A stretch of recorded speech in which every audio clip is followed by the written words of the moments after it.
I've been telling you this for a little while now, that in my opinion, that we've already started the early phases of hyperinflation. And every day that goes by, I'm more and more and more certain of it. More and more. And I don't think I need to wait until it hits 50% to say, oh, we're in hyperinflation. Because those numbers get massaged as well. Please take heed. Please take heed. Because once we get a full inversion, and we have gotten the inversion, this is not something that we're waiting for. I mean, the 2 and 10 year are so close. Maybe by the end of this week, maybe by the end of, in a month, maybe at the next FOMC meeting minutes, they raise it another 50 basis points. But it will invert, and all the other ones have already inverted. What are you waiting for? The time to get prepared is now. Food, water, energy, security, barterability, wealth preservation, community, and shelter. The time to get prepared is now. Russians are buying so much more gold amid the ruble's collapse, right? That is a fiat money collapse. I have lots of these bills in here. Here, that's the first one that I grabbed. $10 trillion Zimbabwe note. But how much is this piece of gold worth? A lot more than this, because this has absolutely zero purchasing power value. This maintains it. So, part of what we're looking at here, and I think it's actually kind of nice that the central bank has halted its own purchases, but that's because the demand from the citizens has gone through the roof. Now gold has become one of Russia's last safe havens to preserve their wealth. Russia's central bank is suspending purchases of gold from banks amid increased consumer demand. And Russians have sought gold as a way to preserve wealth as the ruble tumbles to historic lows. And what you have to ask yourself is, when do you want to be prepared? You don't want to be forced to buy it into a crisis, because I guarantee you it's taking an awful lot more rubles, and I should have pulled that up. I'm sorry I didn't. But I guarantee you it's taking an awful lot more rubles to buy 1 ounce of gold today than it did last year, than it did the year before, than it did 5 years ago, etc., etc. Although it's quite interesting, when I'm listening to the talking heads on CNBC or Bloomberg, what they keep saying is, well, if the yield curve should invert, like it's something that might happen in the future. And even if you look at this from January, it says by the third quarter as it delivers rate hikes. And guess what? It already started inverting in January. So it's ridiculous that they say that it might be taking place, because that was the start.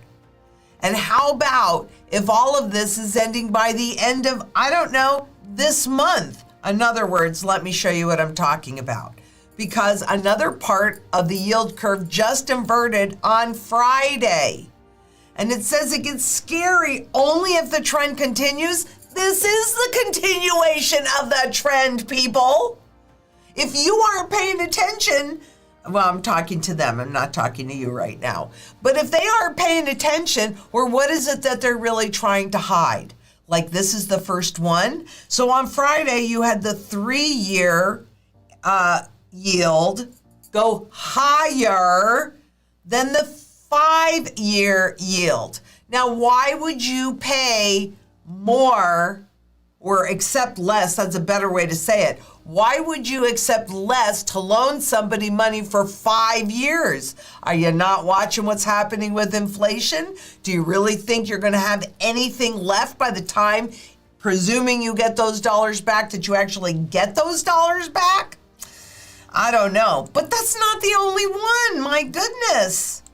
It's also the 5-year and the 10-year yield has just inverted. When we have a yield curve inversion, it has always led to a recession. This isn't going to be just a recession.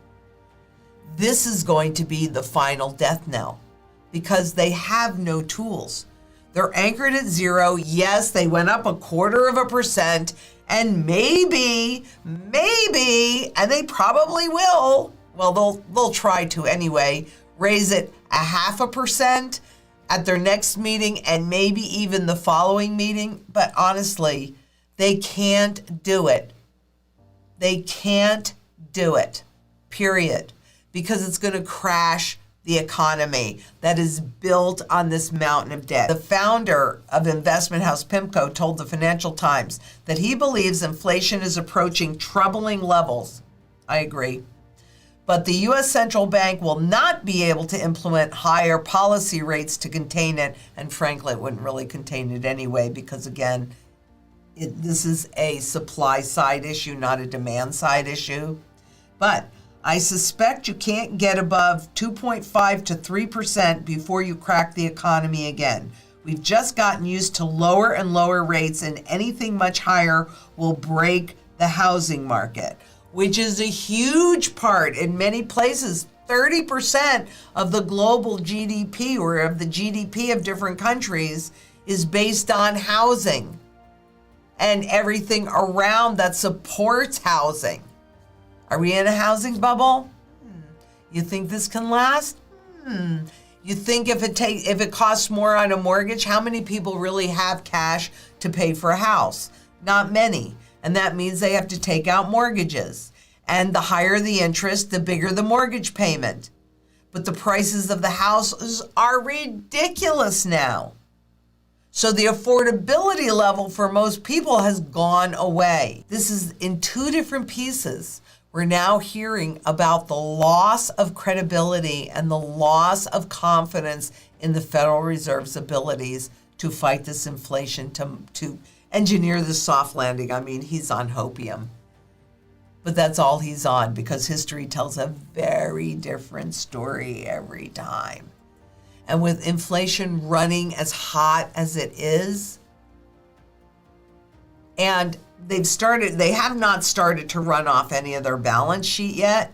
And I'll be paying attention to that. We'll take a look at the balance sheet, because presumably they've stopped buying. But they might have stopped buying in one place and started buying in another place. Sneaky moves, but they do that all the time. They're experts. Anything to keep things hidden from the public, because they require public confidence. The market's already saying, nah, we're losing confidence in you, pal.